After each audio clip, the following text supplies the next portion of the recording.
Um, okay, welcome everybody to the Azure AI Show. This evening we have a new MVP with us. That's Teresa Cyrus in the US. Congratulations Congratulations. again, Teresa. And Thank we have you. Seena Khan in Bahrain, and Seena's going to do some Power Automate. And we have Stephen in the UK, and Stephen is going to do some stuff there with us as well. So, Teresa, off you go. Share your screen. Okay.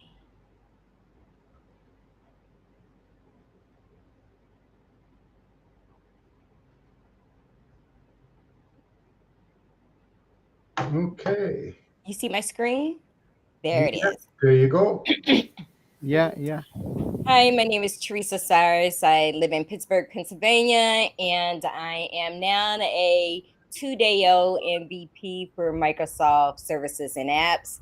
And today I just want to showcase just like one focus feature in the Microsoft To Do. I know that a lot of people are still utilizing utilizing the Microsoft Classic Outlook Classic version, and we do have the To Do app here in the left navigation, but they're still using the Classic Task Manager. So I wanted to show you that you can now create groups in the To Do app. So I'm just going to navigate to the To Do.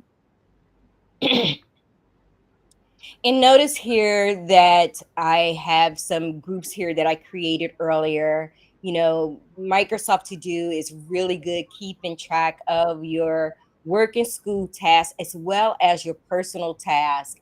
And I had several people on tech community asking, hey, I have a team that I manage, and I give each one of them I give them a task that I want to share it with them. So that's one. I want to be able to share just that task list with that individual. And how can I group it so it's in some type of organized manner? And so down here at the bottom, you can create a group. This little icon here. Did it pop up?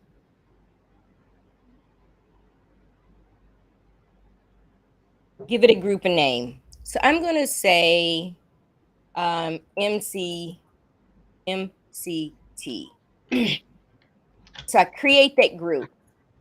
Now, I may have multiple students in that Microsoft certified training. I'm just going to make this easy. Just say student number one. I create a list. I'm going to create another student number two and create a list. Now, what's nice is now I can drag that student up under MCT, right? And I drag this person as well. And so to give them access, I'm just going to share that list, create an invitation link. And when I send them that link, they will have access to that task list. So I won't, if you needed to create a task, create instructional video. It's really, this is fairly new. I was excited to see this actually in the application, the To Do application. I'm going to click this over to New Outlook.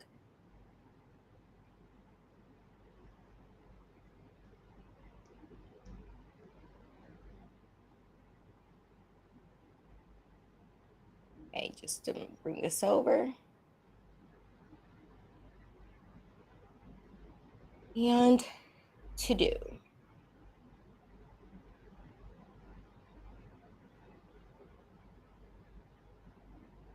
So I believe that I here now, if I want to look at those tasks from Outlook, I can do that. You don't have the pleasure to do that in the classic, but if you are in the new Outlook, that now I can look at those tasks while I'm in Outlook. So new feature, I just wanted to showcase that and just open up if you guys have any questions. Do you use, the to-do app? What is it that you use to keep track of your personal work or school tasks?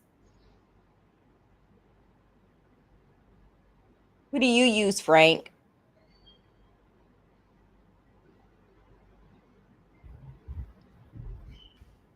I can't hear you. Yeah, I just use my calendar in Outlook. Okay. Yeah. So you know that you can also drag a task over to your calendar or to the task as well. So if especially it won't create it as a task, it'll actually put an appointment on your calendar so you can reserve time, and you can do that. And when you do that, the email comes with it as well. Okay, cool. All right. Well, that's all I have. Again, I just wanted to quickly show that new feature in Microsoft To Do. Okay, very good, Teresa. Yeah, good. That's fine. Nice. I was just messaging Dan there, and because we're on Restream now, the resolution for the presentations, you'll have to adjust your resolution to 1280 by 720 Okay, 1280. by 720. Okay. So Seena, can you do that for your presentation? Yeah, I'm going to share the screen once again. Let me check that. Just trying to. There you go. Okay, 1 second now. Here's Dan. Welcome, Hey. Dan. How are you? Seena might have gotten kicked out with screen resolution change or something. Yeah. So we're just waiting on Seena Khan there, and Dan, our new MVP, is just after doing the. Yes. Yeah. I saw. Yes, Teresa, we're live now, so you can show everybody your coffee mug you got this morning. Oh, cool. This is what I woke up to. That's awesome. Well deserved, Teresa. Seena's, I think, sitting in the behind the scenes. Frank. I can't. Can you see her there then, or? I'm logged in as another account, so okay. I don't have like the. Yeah, I'm logged in as your account, so Yeah. I can't see her. She's not on the left-hand side. No, I'm wait a while now. Scroll down. Yeah, Timid Dio is there. Cool. There's Seena. Yeah. There you go, Seena. Thank you. Yeah. Timothy is there as well. So, do you want to share your screen? So, Seena. Yeah. I'm going to share my screen. Okay. I don't know if a window makes a difference, like if you had a higher resolution and you share a window versus your entire screen, but we could certainly play around with that. Everybody's got the so is my ability screen to use visible? this. 1 second now. There we So go. was my screen real fuzzy? It was a little fuzzy. Yeah. There you go now, Seena. Seena's, yours is looking pretty good. Yeah. Yeah, it is visible now, right? Yep. Yeah, very good. Yes. Okay. So this session, I'm going to talk about Microsoft Power Automate flows. That is the workflows. So workflows, I have already given some demos related to workflows. So here, by using Copilot feature, how we can create automatic flows. So here, in this example, the scenarios what I have chosen is, I'm having a SharePoint list already. So here, this is the SharePoint list I'm having, and it is employee list. And these are the columns: title, employee name, designation, department, salary. So when I add, or any user going to add one more record, or that means a new employee details, so I will get a notification through my email that one more recorded or one more item. So this is what I'm going to demonstrate today. So let's go. So firstly, you have to log in into the Power Automate, or else you can go for the Power Apps and then select the flows and then click on plus new flow over here, and then select describe it to design it preview. So here you can select, okay, what you're going to do with it. Like, okay, you have to give an appropriate prompt for it. So notify me when an item is created in a SharePoint list. So this is what I'm going to create. So it is, there is a trigger, the flow starts when this happens, and the actions, okay, get my profile. So it will take my profile from Office 365 users, and then it will send an email, okay, after adding it. So let's go for it. Click on next,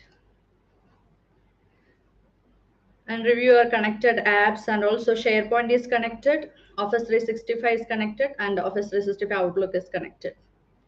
Create flow. So it has been created over here. Now I have to add the values over here. So what are the, this is the flow. So when an item is created, this is for the SharePoint list, and which is connected. You can see over here the connection, and this is the credentials that I'm having for SharePoint, and get my profile again. Okay, so it is connected. This is for the Office 365 users, and this is for the email where I have to send. Now, when an item is created, and here we have to provide the site address of the SharePoint list. So here it is. I can copy over from over here. Then just click over this drop down list and take the enter custom value. So in that section, just paste it, whatever you have copied the SharePoint. Then go over here, and the employee list, the name of my list is employee list over here.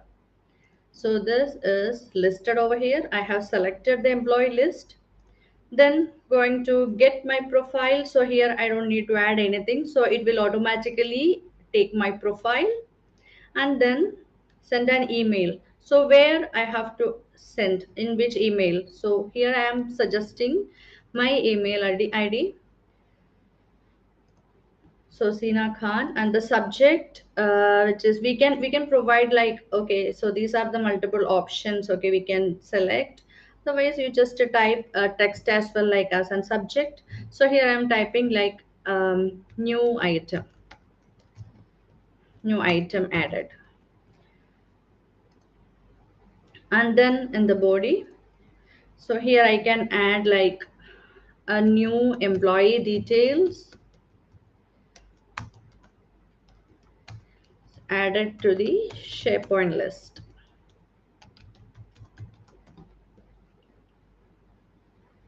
That's it. So finish. Now here you can provide the name of this flow, like SharePoint list flow, or whatever name you can provide. So I have given a name, and then click on save.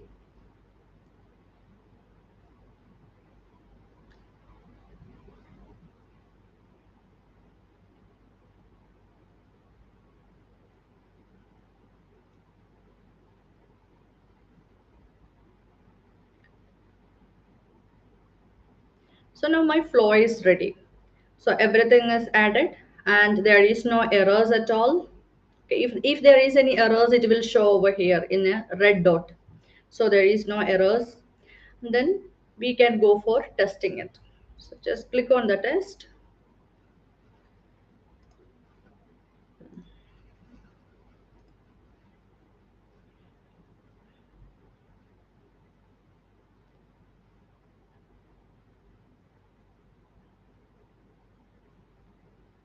It will take a bit time.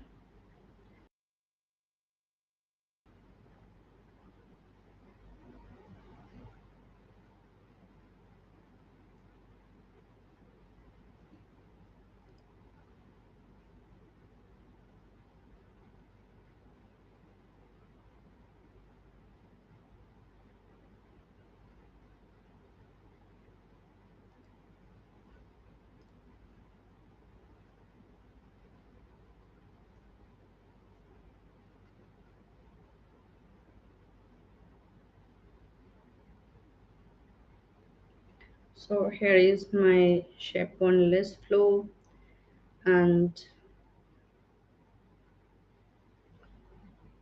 that's it. So here it is, and then I'm clicking on test. So manually I'm going to test it. I didn't attach it with any Power Apps or any apps. So I'm manually going to test this flow. So just click on manually and then test it.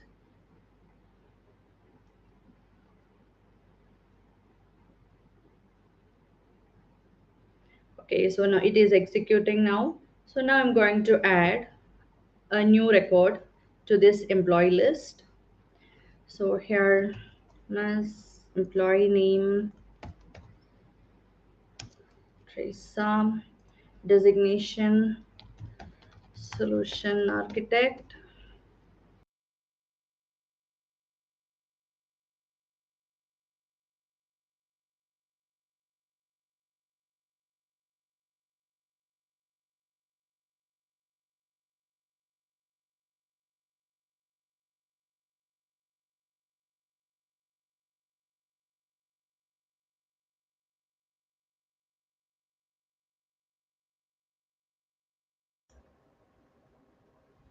Seems like Teresa just, or Seena froze. We give her a minute there and see will it refresh.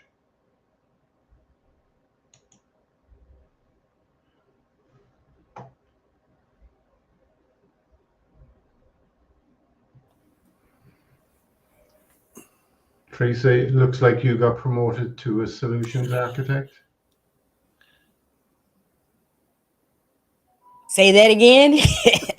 I see you got promoted there to a solutions architect by Seena. How much? How In her much? demo. I would love that salary. Yeah. I was gonna just go ahead and say next Friday, Dan and I actually going to be at Florida at CollabCon, and our topic is on how to become a MVP and master public speaking. So that's going to be exciting. Just wanted to put that plug out there. Dan has been doing really good promoting with all his little TikTok videos out there. I need to take a picture of the pile of swag I have for next Friday. It's getting bigger every day that I find stuff. Okay. I think So if anybody is watching, I do believe it's virtual as well as in person. So make sure I have to take this call. Sure. Okay. There's Seena. Yes, Seena, you're back again with us.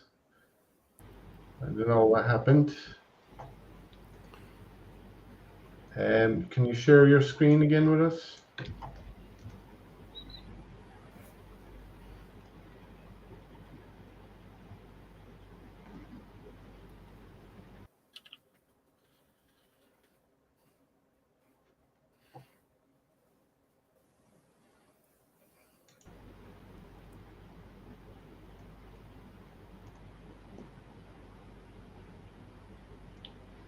Sorry guys, my connection lost.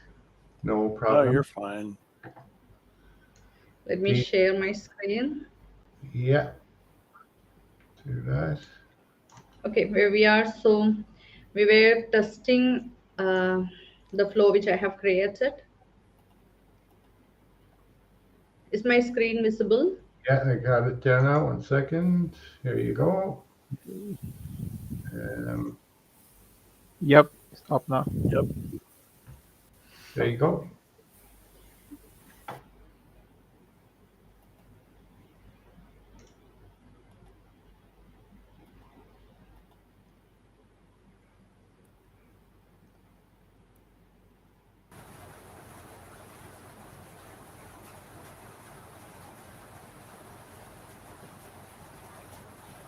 So now it's ready. So I'm going to test it. Manually. Paste.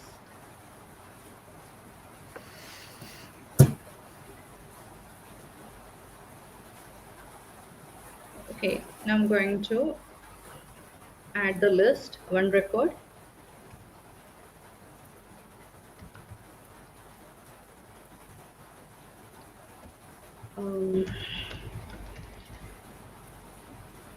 Then department IT and salary $1,000. So I'm not going to add any attachments over here.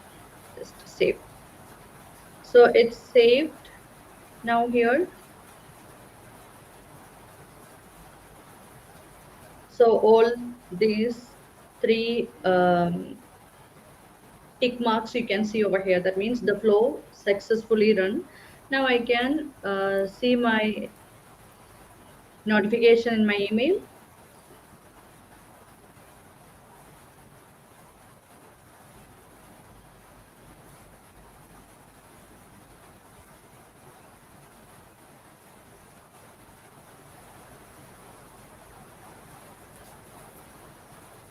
New item added.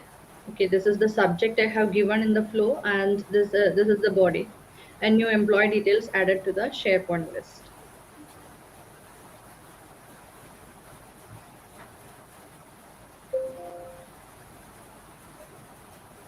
So this is what today's demonstration from my side. Any doubts on this? That's awesome.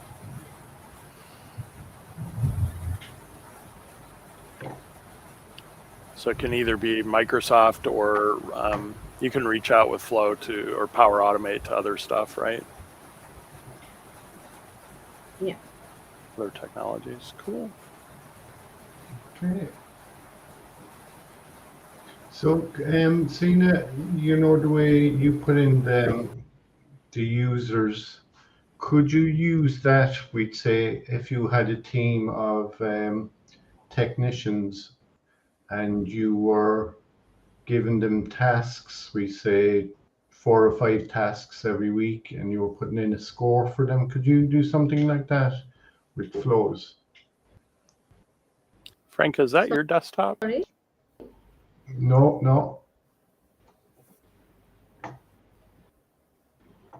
No.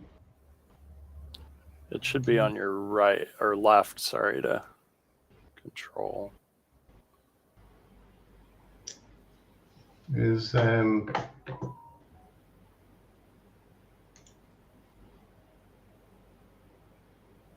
we go.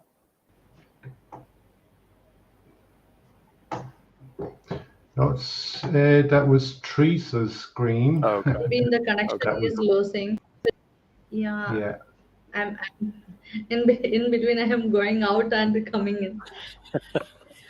Okay. I don't know where Restream's data centers are either, where they send this signal to like put out to other places. So there might be some technical differences between where Restream services from versus StreamYard as well.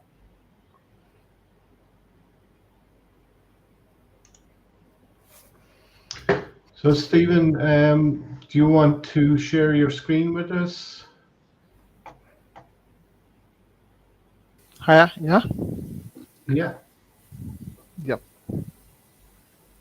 Okay, just spare me a second.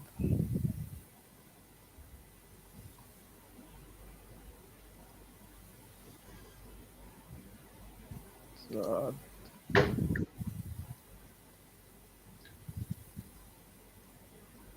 Okay, I see it there. I know that's it's just Teresa's spare one me again. seconds. Yeah.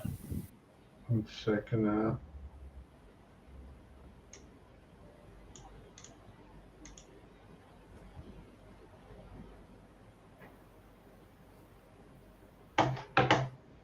Hmm. This Teresa's screen again.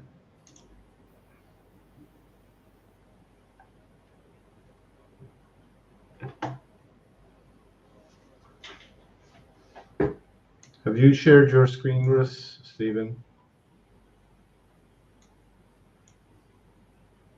I think you just lost a connection. Yeah. Let me see if I can share my screen, and let's just make sure it comes up.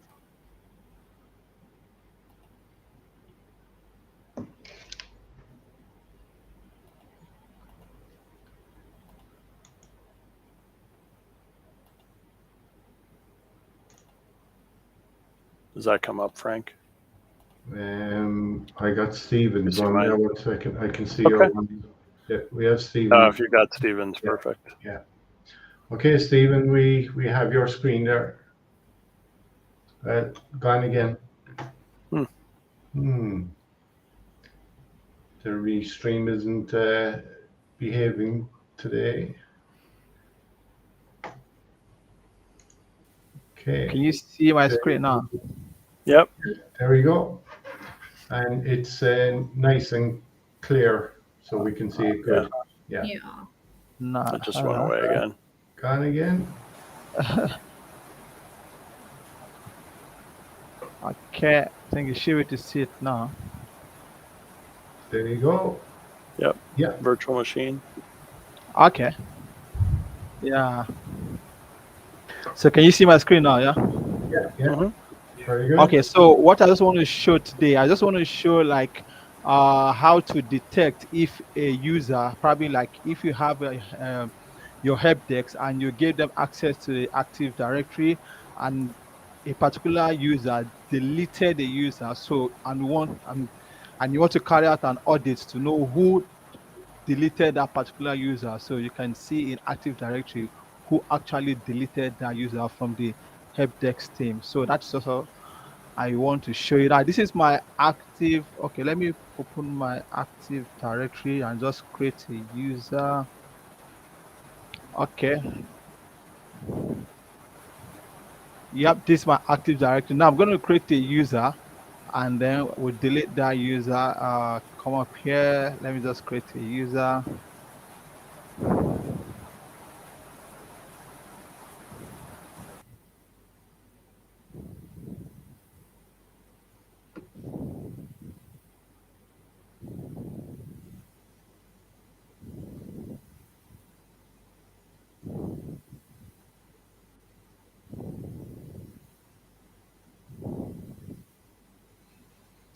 Okay, so I'm going to create this user and then we'll see how we can delete it and we'll see who actually deleted this particular user from the Active Directory. Move this, next, finish. Okay, so this is the user. And out of this, I'm going to be logging to a particular user, which is this particular user here. So this user is our help desk. This Sunday is our help desk. He has access to, he can delete user, he can add user. They have just like your help desk. When you give your help desk access to your user in Active Directory. And now we want to know if truly he is the one that deleted this particular user. Now I'm going to log into my Windows machine that is joined to the domain. This is the Windows machine here. So let me just close this. So you see, let me close this. I'm going to close. Let me log out. So this is the user here I'm logging to. But let me just log out of the user and then log in back again so you can see, sign out.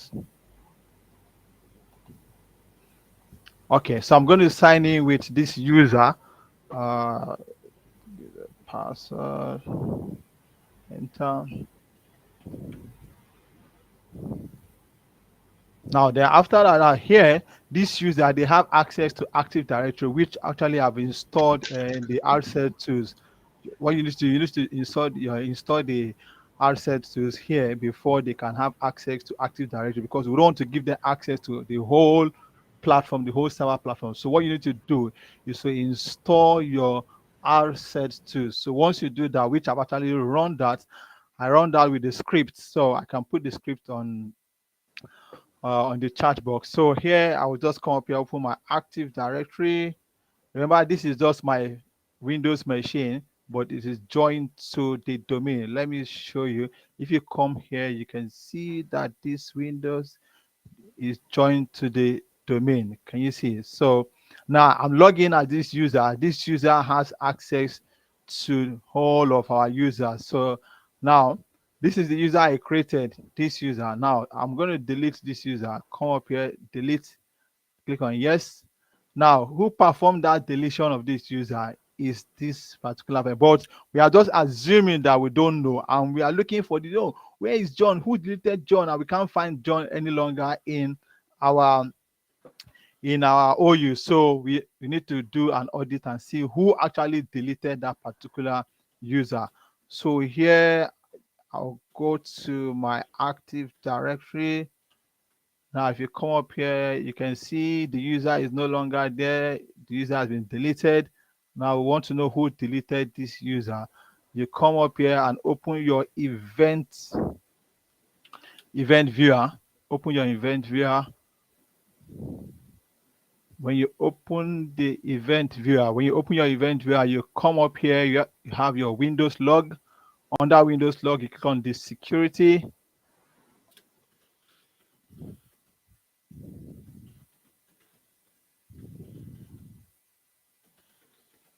You click on security. When you click on the security, then you come up here, you click on filter current log.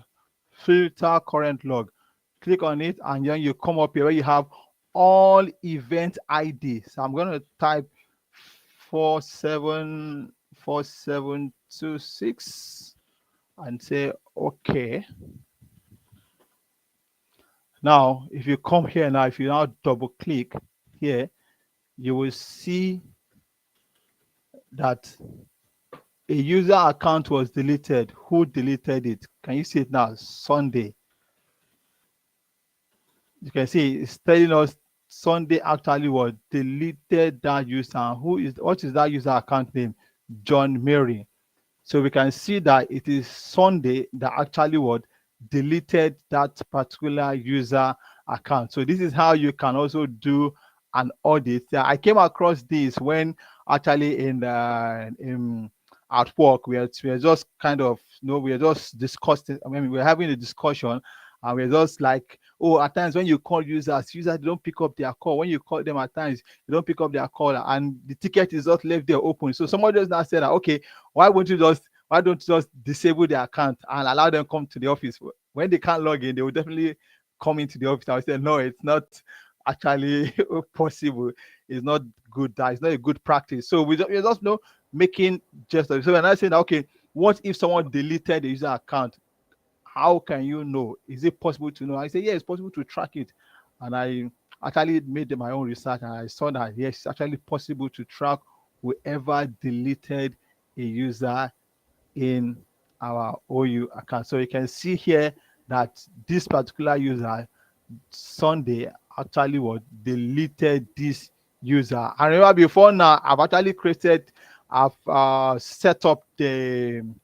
I've set up like the RSet tools already. I've installed the RSet tools and everything, because if you don't set it up, you cannot, because we are not giving them access to the whole Active Directory. We only give them access to just some portion of the Active Directory. So this user, Sunday, has been given that access to be able to carry out, create user account, security group, delete user, reset password. But now we just want to know who actually deleted this particular user. And with this, we are able to see that Sunday actually deleted that particular user. Yeah, so that's just all for today for me. Yeah. Very good. And that user then, Stephen, would he would have administrator's rights so that he Yeah. could, and could he have the rights then to clear the logs so you couldn't see who done it? No, he can't. He doesn't have the right to do it. He doesn't have that right. Yeah. Okay, okay. Yeah. So Okay. anybody any questions on that, Stephen? Great demo again. Yeah, Stephen, you're getting good at the Yeah. demos. Yeah. Can you, a quick one, Steven, can you hear me? Yeah. Yep. All right, so if you want to create a log, like to generate a report log regarding histories of deleted users, can you do that? To generate the log. Yeah, of all users that were deleted. Like a Sorry, request log for it. Is it of all users in our account? Peradventure, more than one users were deleted, and you want to get a request log for all of them that were deleted. Can you do that? I think you should be able to do that. I've not tried that before, but let me see. Hold on. Okay, let me share my screen.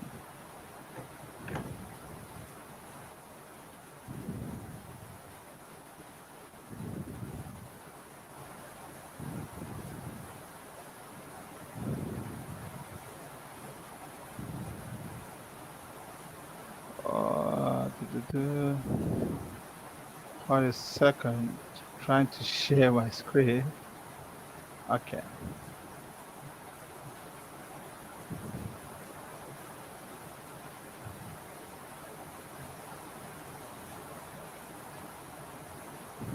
Yeah, I see it there now. 1 second. There you go. Yep. Okay. Yeah. Yeah, I think you should be able to create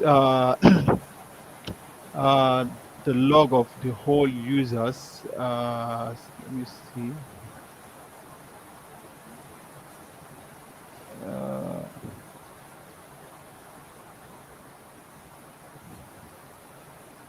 Nah.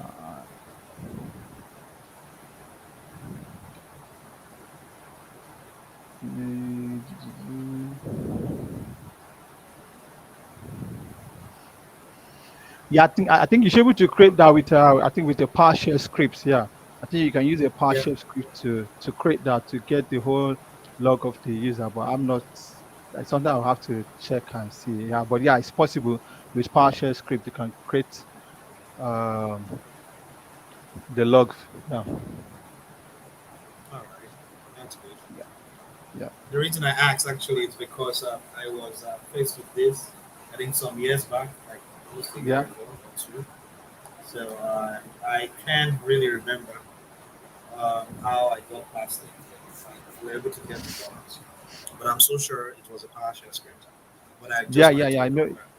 Yeah, I know. I know with the PowerShell script, you can do that. You can get log of all the users. Yeah. Yeah, it's possible. Yeah. Okay. Thank you.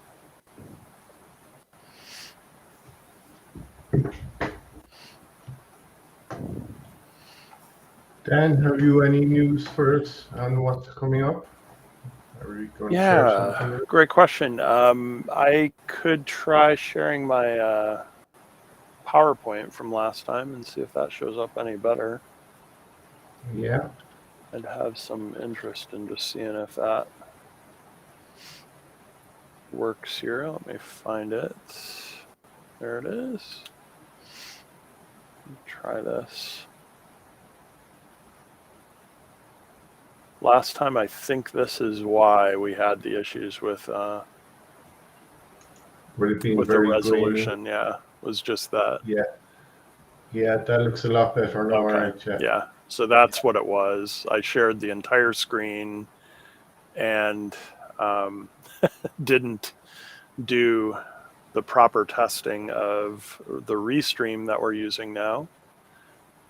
So welcome to Tech Ready 37. Do you want me to go through a little bit of this, Frank? Sure. Sure, yeah. Yeah. So Tech Ready was a Microsoft internal only event.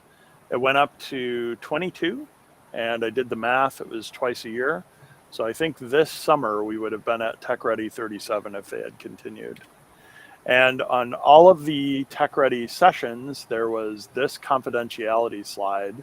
You'll notice that my slides say Microsoft Confidential Internal only at the bottom, because they are actually from that conference, the template, if you will.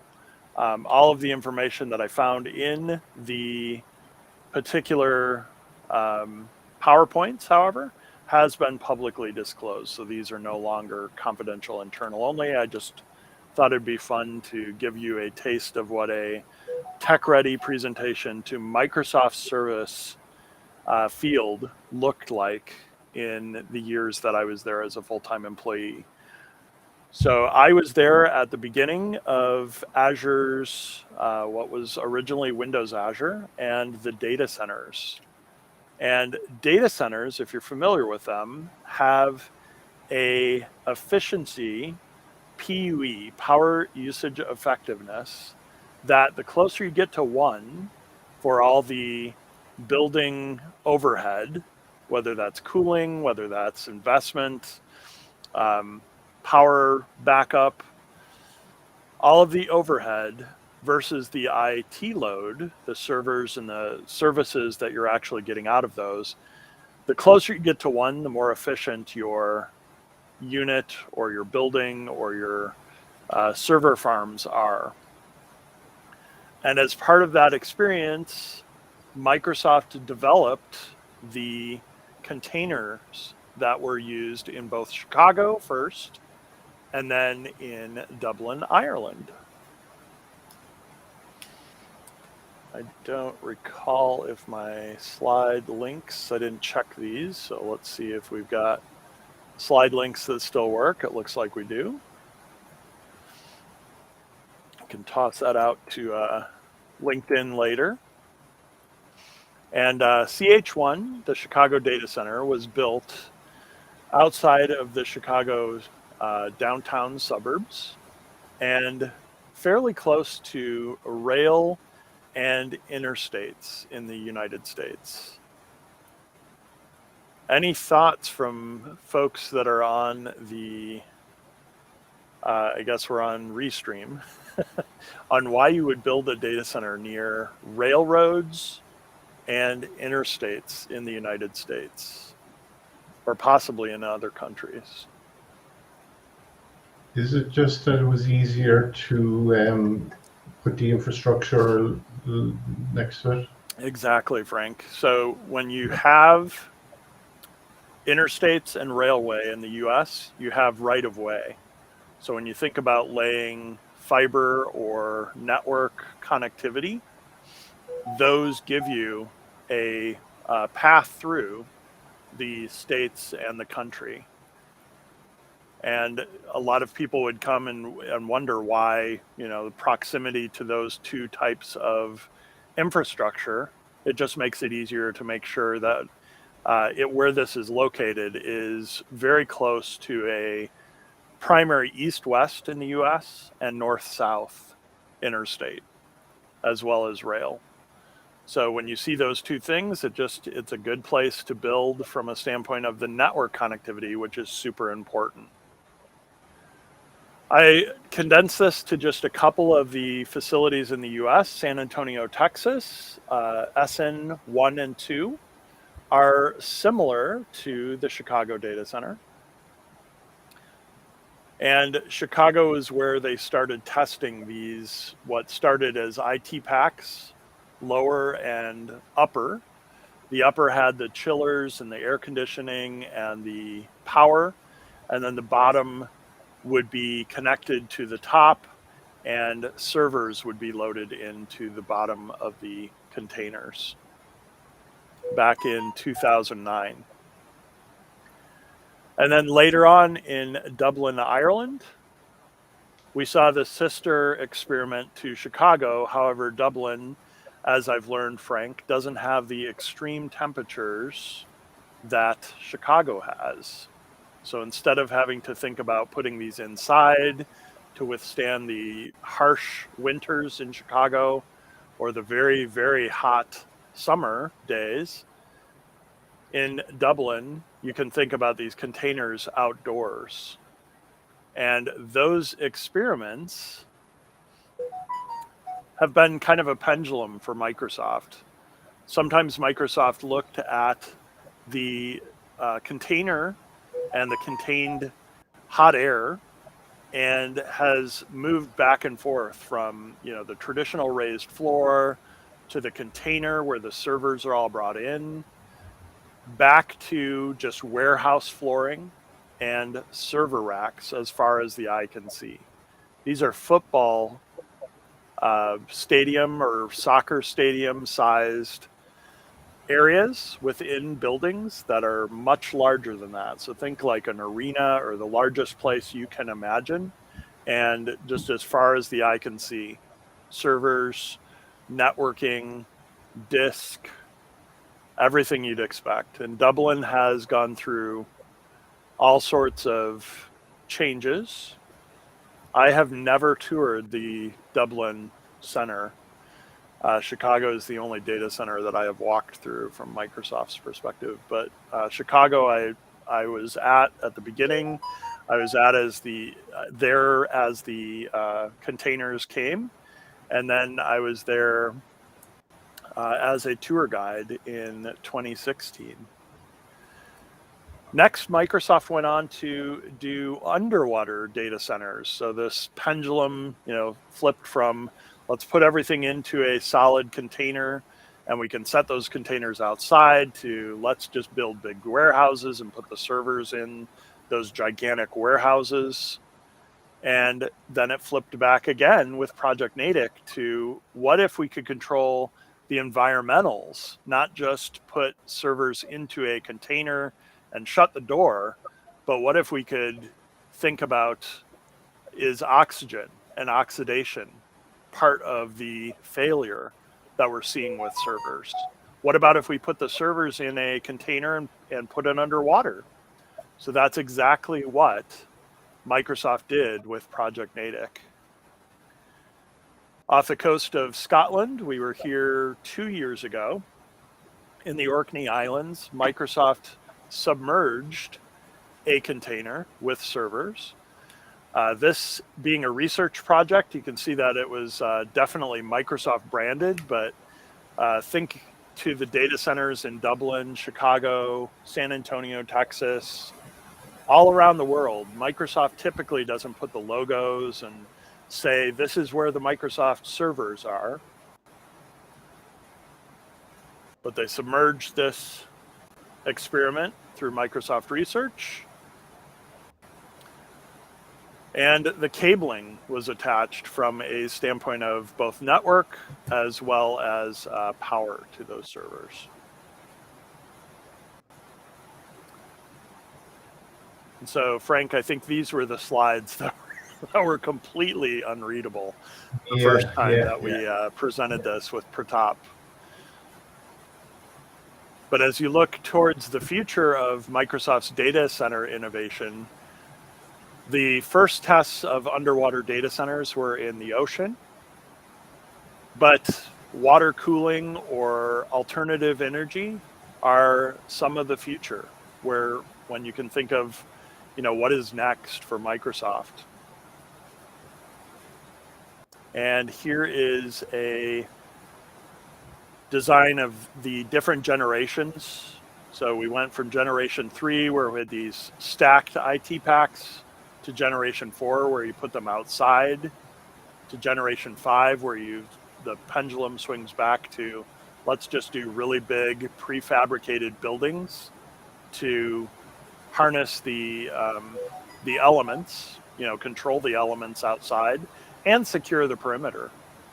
If you look at a generation 5 data center from the sky with, you know, any type of photography, it's hard to, unless you're doing surveillance night and day 24/7, to get a sense for, is that being built at full capacity, half capacity?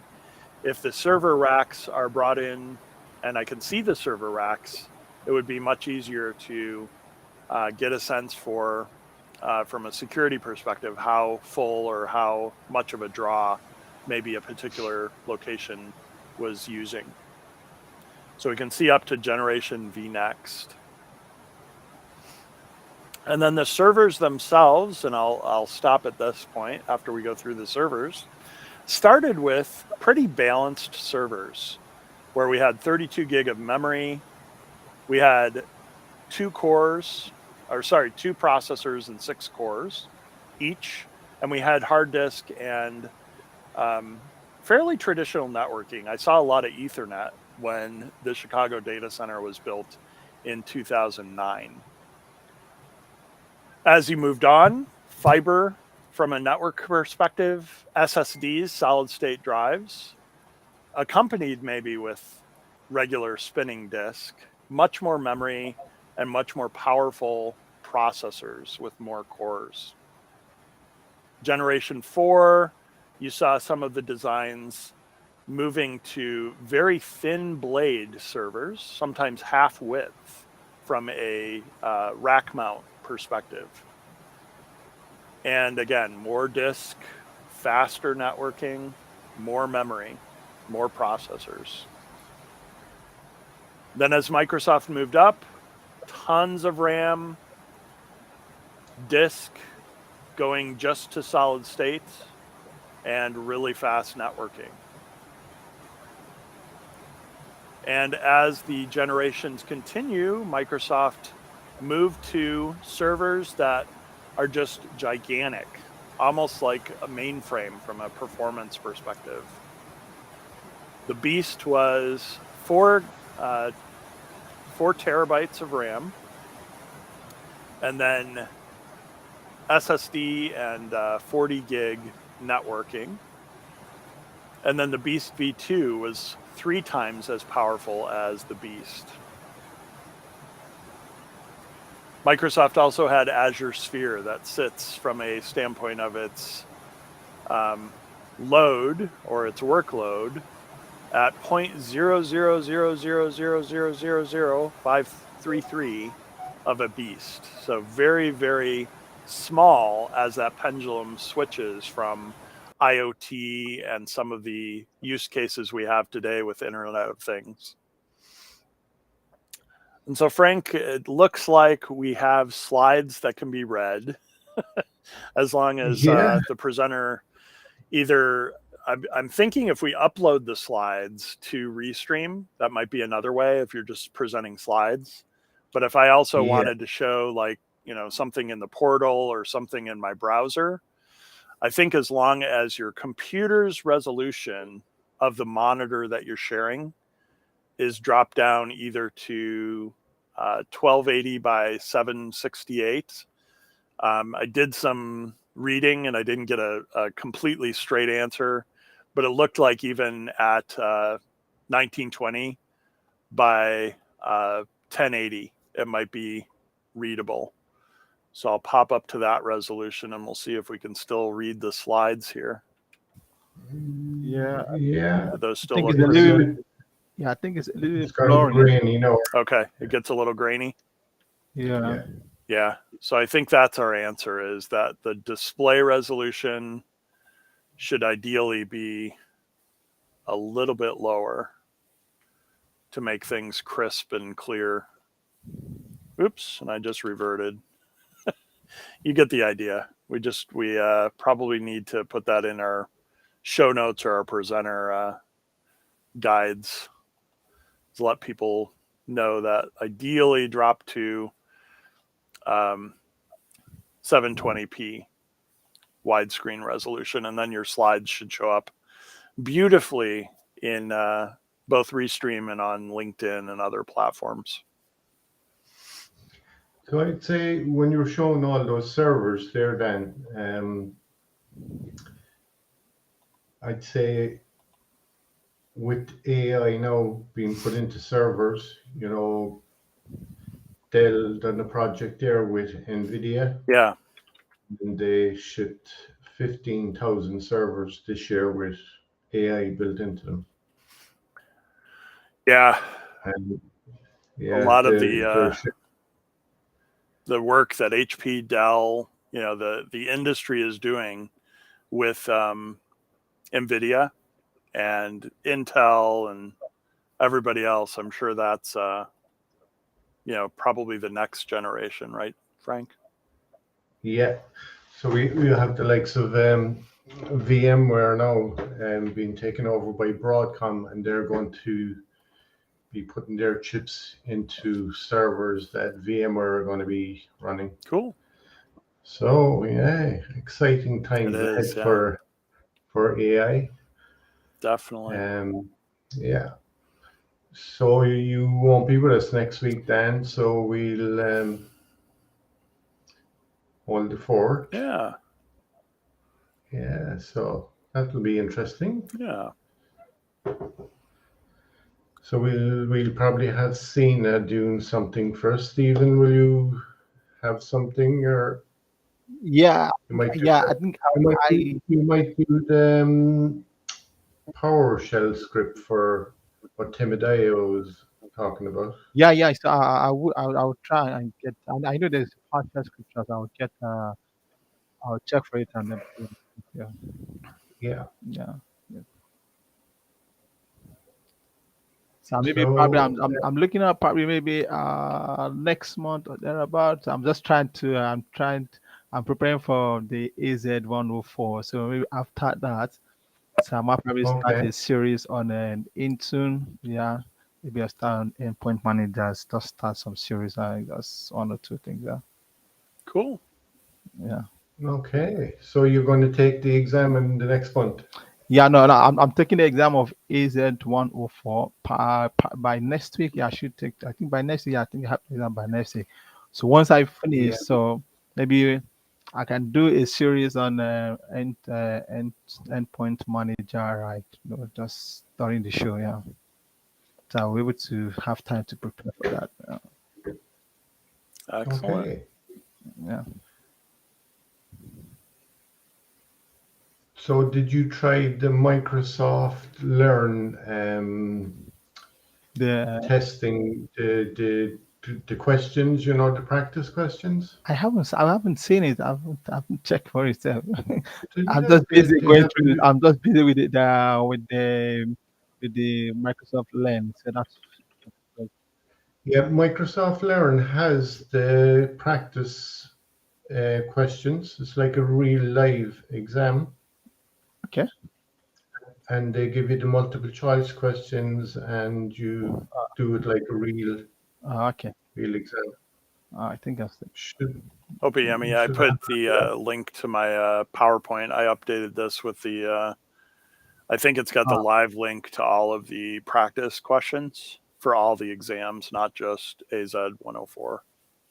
Okay, and are these new questions then, or These are Microsoft Learn's resource, so I can share my screen again.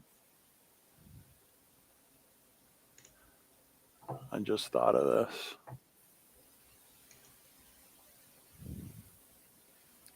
So the view raw, I think you can do just to show it in the browser. Mm-hmm.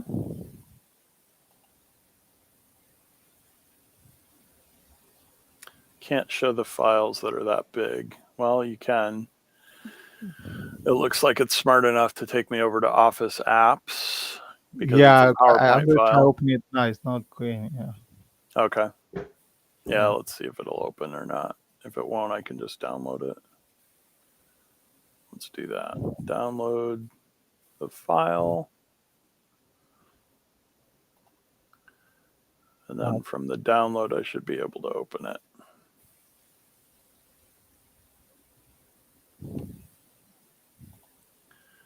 It's thinking about it. There, I've downloaded it twice. So what I put in here was a bunch of links that are probably hard to read even at this Okay. resolution. But different stories that I tell in classes, different resources, and then I think it was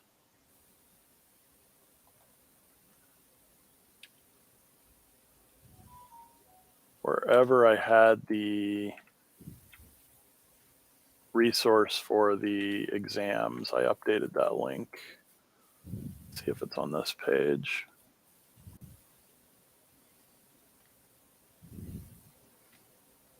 Yeah, I put in the practice assessments for some of the 900s, but then this is all the certifications. Okay. So this should take you to the page on Microsoft's site. Shouldn't it? Skip verification. That's not supposed to open my local computer. That's interesting. Let's see. Do you want to just copy the link and just put it in the browser and see? Yeah, that's what I'm going to try, just to see if it's my computer. It is my computer. Yeah. So the availability, this is the entire list. There's like 33 exam questions now. So you can go through these from Learn. I don't know if you have to log in to Learn. Maybe you do at this point. You do, yeah. Okay. Tracks that you've done it. Cool. This account apparently isn't set up, so we'll tell it quickly where I'm at.